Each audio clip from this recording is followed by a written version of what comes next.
Hello everyone, this is DieselD199 speaking, and it's time to answer some more of your questions. Today I will be answering all of your behind-the-scenes questions, so it's sure to be an interesting one.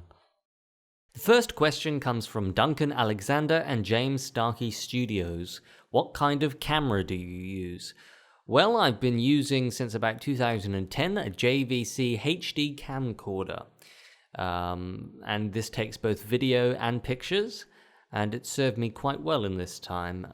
Films at full HD, 1080p, at 25 frames per second, and it produces a reasonably good picture. I'm thinking about upgrading, but I don't know yet. Although it doesn't really matter what kind of camera you use these days. I mean, most cameras are reasonably good, so long as you have good lighting. Most iPhones, for example, can film in full HD. So, just get hold of whatever kind of camera you've got available, I guess. All right, the next question comes from Derek. How long does it take to make a Tomica Thomas & Friends short? Well, that can depend on a number of different factors.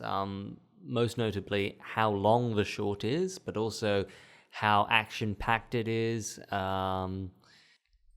if there are any kind of special effects. All these sorts of things come into play. I've made shorts in a day before. Some of the earlier ones I was able to do in a day.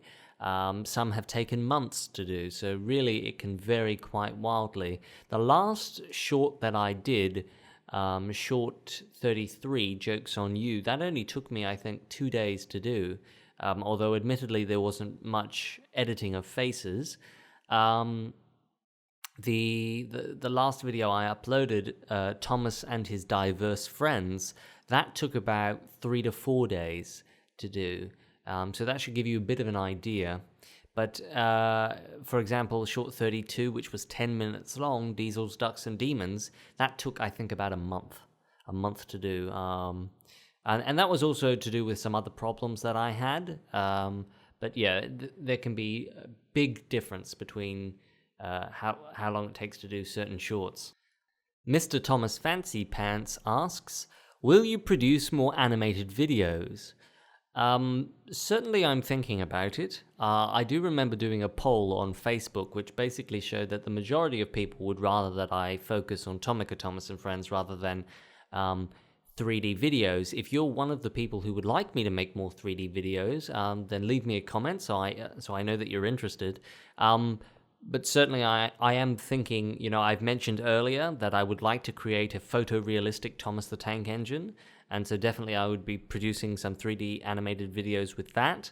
But I have no immediate plans other than that, but I'm open to doing more of it if that's what you guys want to see, so leave me a comment if that's what you're interested in. The Metroid Murderer, what a name, asks, have you thought about producing a behind-the-scenes video? Now this is actually something that I've always been asked to do. People want to see how the shorts are made, the whole process I guess. And definitely I've thought about it, but I've just never really gotten around to doing it. And I think for now that this is going to have to be a kind of behind-the-scenes video and the best that you guys will get for now. Although I am considering doing more audio commentary, and instead of just talking over the top of the video, I would also superimpose certain bits and pieces from behind the scenes, basically, showing you how I do particular things, particular effects, over a number of different videos. So if you guys are interested in seeing that, then, once again, leave me a comment, and I'll see what I can do. But for now, I'm not overly interested in producing a full-out behind-the-scenes video. Mr. Engine 88 asked, what is your favorite part of making a Tomica Thomas and Friends short? Well, certainly one of my least favorite parts, and one of the most tedious parts, I think, is editing all of the dialogue together. Because I do each character separately, so I can stay in that voice better. And then you have to sit down and you have to cut up all the recordings and you have to fit them all together. And that's a very tedious thing to do, and it's not one that I like all that much. Another thing that can take a long time is doing sound effects. And It can be annoying to do at times, to sit there and add all the different layers of sound, although I have to say, when it is done, that's the point where the short really starts to come to life, when the sound effects are added. But my favorite part, I think, is probably the actual filming. Probably, sitting down with the trains and actually, producing all of the footage. That for me is usually the most fun part, although it really depends on my mood. Some days I can't be bothered filming, and I'd rather just sit down at the computer and edit the faces. But usually my favorite part of making any video really is the actual filming of it, the actual production. Benjamin Chung asked, how many shorts do you think you will produce in your lifetime? Well, I have to say that is an interesting question, and the short answer is I don't know. The long answer is I'm not 100% certain if I will continue to produce shorts beyond this year or the next. Now, without stirring up too much speculation, basically I have been thinking of doing some more comprehensive videos, perhaps returning to doing episodes rather than shorts. So I'm thinking, 10-minute long episodes at the moment. These are just ideas that I am, playing with at the moment, but I'm interested to hear what your thoughts are. Certainly, it would be nice if I could round the shorts off at maybe short 35, and from there go on to produce, 10-minute long episodes. So let me know what you think of that, and nothing is set in stone. It's just a few ideas I've got at the moment, and we'll see what happens in the future. Okay, the next question is, how do you go about writing a script? What inspires you? Well, usually the first thing that inspires me is I've got an idea for a particular joke, just maybe a one-liner or a particular skit, and that is the basis for making a short, and the rest of the short just sort of evolves around that. And speaking of jokes, what inspires your jokes? How do you make your videos so funny? This is a kind of a difficult question to answer, because certainly I am going for humor, but I don't find my own videos funny. I don't find my own jokes funny, and it is always interesting for me to see what parts people like the most. I mean, certainly I've got some sort of idea about what will be humorous, but predominantly it's hard for me to tell. Sometimes I think something's pretty funny, and then no one mentions it in the comments section. Other times, it's just some random line that I put in there, and people think it's hilarious. So it's always difficult to judge what's funny, what's not. I was also asked about my favorite comedian. And certainly I love George Carlin, Thomas narrator, but also a fantastic comedian. Jimmy Carr, he's a British comedian. He's very funny. I think I was also asked about Family Guy as well, if that inspired some of the jokes. And certainly I do watch Family Guy, and I do watch a lot of Seth MacFarlane-related content, and I do find them quite funny. But a lot of that kind of humor can be immature, and I don't find that funny, and certainly that's not something that I want to emulate in my videos, but certainly there are parallels to be drawn with Family Guy, and certainly Family Guy has inspired aspects of my series and the jokes within. Right, here's a long question, a question which has clearly been put together.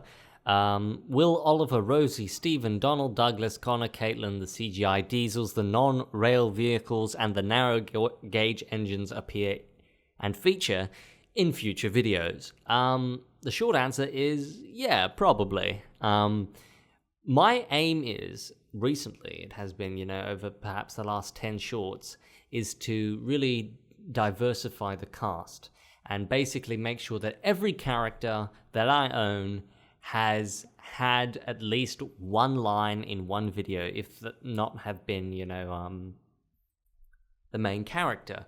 The whole Diesels, Ducks, and Demons saga, for example, really started because I wanted to put Duck and Diesel in a video together, and because people had asked about that. But yeah, basically, don't count any character out, especially if I have them. All right, the next question is, do you take requests or produce videos written by fans? Not really. I do note down usually requests and ideas which have been given to me. And hopefully I've replied to you and told you that if you've sent me something. But predominantly, no. I sort of come up with the ideas on my own. Sometimes I add different bits and pieces that fans have mentioned, and if I have, I've noted that in the description of the video. Timmy actually asked me specifically if I was ever going to do an Emo Engines remake, and certainly I've thought about it, but I don't know right now. Maybe I will one day. We'll see. Now here's an interesting question. Will any of the engines in your series be discovered as a robot? Well, certainly steam engines are machines, and robots are machines as well, so it's an interesting concept. What I will say is I have basically a list of jokes which I write down every time I've thought of something that I think is funny, and one of them kind of alludes to that. So, it could happen. You never know. All right, the next question comes from Matthew Train Guy and Darth Limer. Are you the only voice actor in your Tomica Thomas and Friends series, or do other people voice some of the characters? More often than not, I am the only voice actor. There are a couple of videos where I've had friends do one-liners or something along those lines, but yes, I do all the voices, all the different voices, from Thomas to Percy to Gordon to James, the whole range. Have you thought of using a full cast of voice actors for your Tomica Thomas and Friends shorts? No, I've never really considered doing that. Maybe I will one day for a special episode, but predominantly I think, I mentioned earlier that I hate editing dialogue together, and I think it would be even worse. In fact, I know it would be even worse because I've done it for the Thomas the Tank Engine community channel, when you've got all these different dialogues recorded with different microphones at different volumes that all need special attention in order to try and kind of make them sound the same. I mean, that's something that you never really see in YouTube series with multiple voice actors, is they very rarely have consistent sounding dialogue because everyone's got different microphones and they're all recording at different qualities. And also, when I make a short, I just want to make the short. I don't want to have to wait for people to send me lines and have to send out scripts and get them back. When I want to make the short, I want to make the short. So it's definitely not something that I would consider doing, for all shorts, I guess. I'm quite happy doing all the voices myself at the moment. PercyFan1998 asked, when you are recording your lines, does your voice ever tire out? Yes, generally, it can happen, and it depends on the character, though. DieselD199's, for example, my voice gets very tired very quickly recording lines for him, and so he's not a character that I want to have talking too much, I guess, because he can be a bit of a strain. Which character do you enjoy voicing the most? Certainly Thomas is the easiest because his voice is the most similar to mine. But I'd have to say probably Gordon, Edward as well. They're both great characters to voice, and they are a lot of fun to do. Do you have a single layout or many individual layouts? Well, it's changed over time. I've had both. Currently, I only have one layout, but in the past I have used multiple layouts. How big is your layout? Well, it fills up a room that I think is about 4 by 3 meters. So my friends in the US are going to have to convert that into feet. But yeah, it's fairly big. It's certainly the biggest layout that I've ever had. Can you show pictures of your layout? So this is a question I get asked quite often. Maybe I will at some point, but currently the set isn't even completely finished. There's still a lot of work that I have to do on it, which I haven't done much work on it as of late. The past half a year or so I haven't done much. So I'm going to get to work on it again soon and hopefully finish it off completely. And then once that's done, I'll look at releasing a video that'll include some aerial pictures. What inspired your layout, and how did you go about building it? This is actually quite an interesting question. When I first started out building it, well, obviously one of the first things that I did was I spray painted all of the carpet green to be the grass, and I painted about a meter, or maybe less than that, a bit less than that, maybe half a meter, I guess, of the wall. I painted that blue, and then I put clouds on it. And then for the actual layout, I sat down with my Railway Series collection book, which has a map at the front. And I looked at the map, and from that, I decided upon which locations from that I would take and what I would change. And so I started out with just the main line. And I realized, that it was going to be too difficult to even think about having 3 bits of track for the main line. So I decided that I would only have 2. Play rail track is more suited for having 2 bits of track anyway. And, then I decided which locations I would keep, which ones I would alter. I replaced the viaduct with the Sodor suspension bridge. And then from there, I ended up making another track for Thomas's branch line, and another track for what I think of as Edward's branch line, although it really does go almost all the way around the room as well, like the main line. And, then eventually I realized that I actually had enough room that I could, in fact, put in a bit of narrow gauge line as well. So that part of the track still needs a lot of work. In particular, I've got some buildings that I need to get built. But yeah, then you'll be seeing that in future shorts more often once it is done. And so yeah, that's basically how I went about building my layout. I based most of it off actual Island of Sodor maps. Wong Village asked, how did you make the hills in your layout? Well, basically, the hills are actually, they're wood, and then I took the felt, which I used to use for the grass, cut that to the right size, and put it over the top. And there's also some rocky outcrops, and they were just made with, I think it's called cream mortar, and that was just mixed up, and it was put over the top of newspaper, and then I took the newspaper away and just put the solidified rock, or cement, if you will, back on top of the hill, which has, the felt on top of it, and that's how I made the hills. To Galloping Sausage asked, how did you make the buildings, in particular the station, in a mildly bad day for Sir Handel? Well, the way I made that was I actually designed in the computer a net. If you take a cube, you can unfold it and make a net. And so what I did was I basically made a net of the station, and I then printed it out. It was all colored, it was all textured and everything, and I had, measured everything and had it all to scale, and then I printed it out on A3 paper, stuck it on cardboard, cut the cardboard up, and then folded it up and glued it together. It didn't really work out as well as I would have liked it to, admittedly, but, it was okay. Certainly, now, the buildings I'm making now are made of wood, and then painted, but that's how I made that station in particular. How many engines and rolling stock do you have in your Playrail Tomy Trackmaster collection?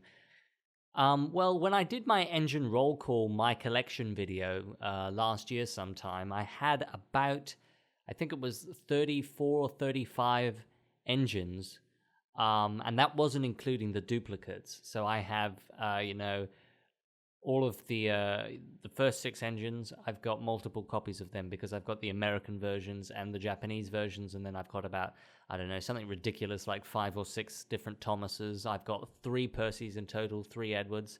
So that doesn't include the duplicates, and that was around about 35. Since then, I've bought a few new engines. I mean, most recently, I've bought Billy, I've bought Ari and Bert, and I bought Salty.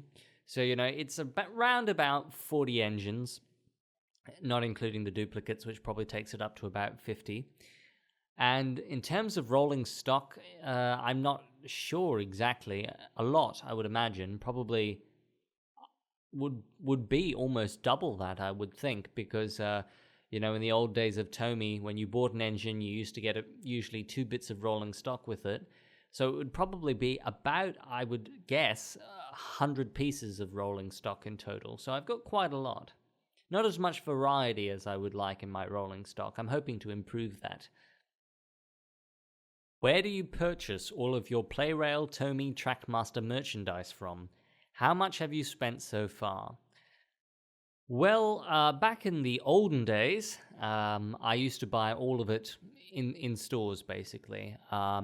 I remember it was probably, for a long time my parents wouldn't let me buy anything online.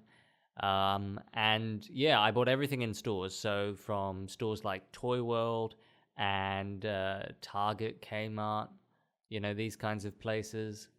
And nowadays, though, I buy most of it from eBay or a website called Hobby Search. It's a Japanese website, although there is an English version of it.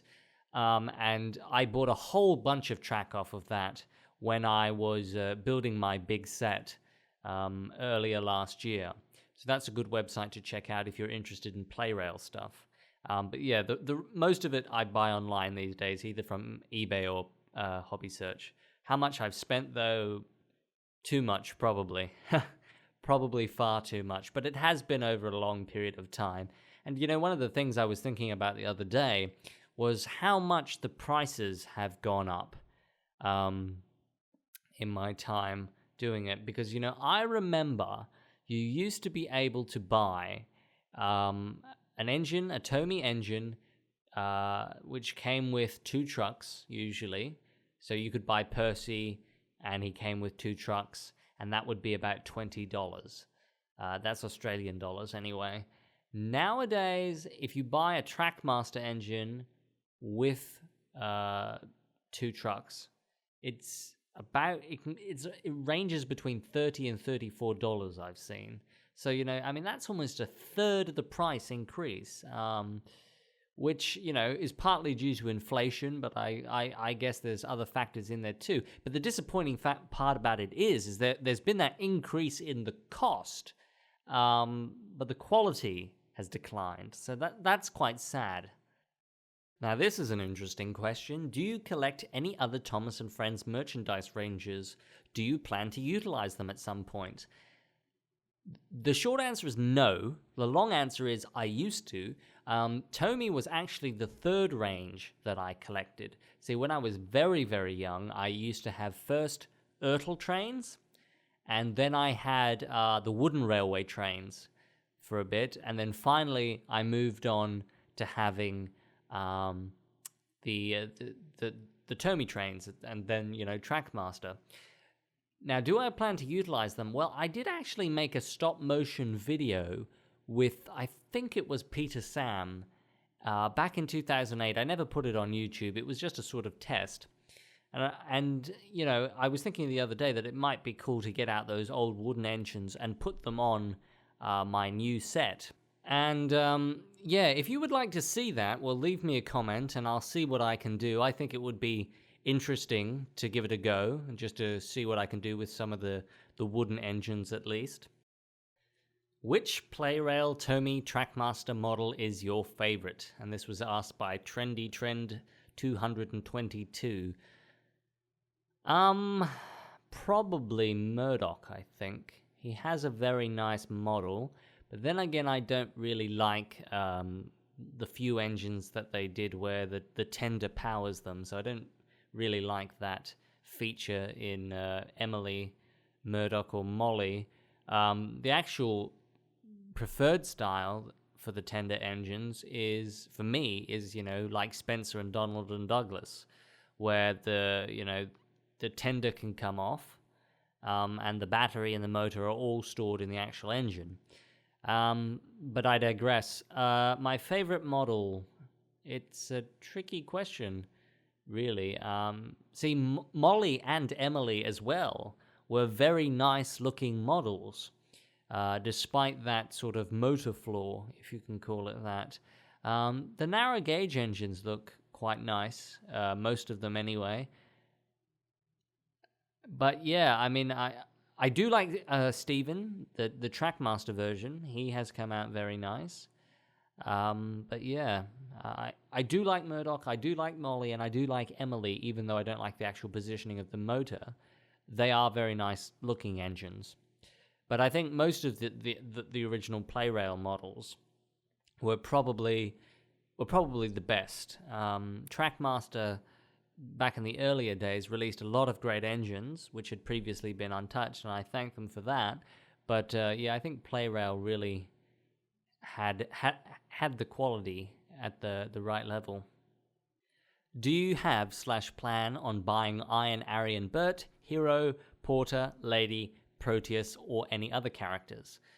Well, the interesting thing is that when this question was asked, I didn't have Arian Bert, and now I do. I've recently purchased them.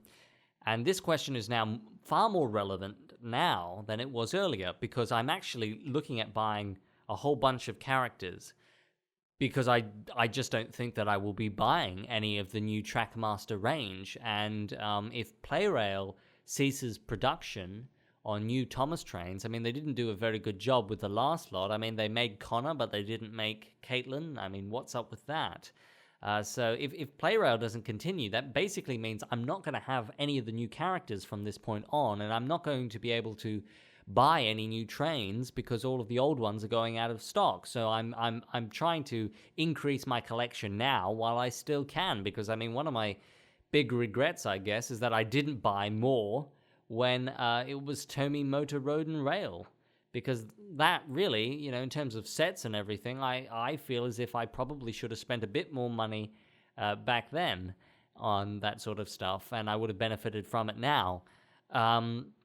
But onto those specific engines, Hero I am actually looking for. I'm looking for a Trackmaster version because I have been told that it is better than the Play-Rail one, but I'm unable to find one that's of a reasonable price because it's been discontinued.